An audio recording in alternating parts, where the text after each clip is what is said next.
Hearing today covers one item on very short notice. The bill before us today would suspend the debt ceiling through the end of 2022. Just last week, House Democrats passed a continuing resolution that included a suspension of the debt ceiling. As expected, that bill is stalled in the Senate precisely because it includes the suspension of the debt ceiling.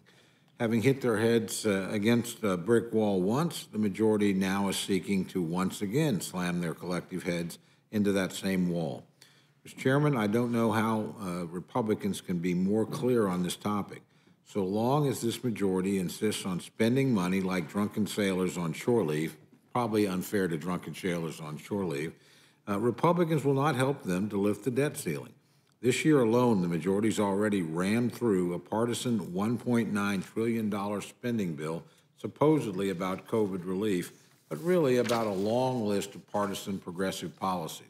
And this week, the majority is seeking to shove through another massive spending bill, which looks poised to clock in above $3.5 trillion, and which, if passed, would be the single most expensive piece of legislation in history. All of that comes on top of normal federal spending, which will cause our already huge deficit to spiral even more out of control. All this spending is the majority's prerogative. They control the House, the Senate, and the presidency. And if they want to spend taxpayer dollars on big government socialist boondoggles, they can certainly do so. But they also shouldn't be surprised when Republicans decline to join them in their spending spree. After all, the majority has the power to lift the debt ceiling on their own.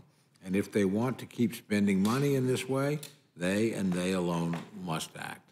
With that, I yield back. Thank you very much. And let me just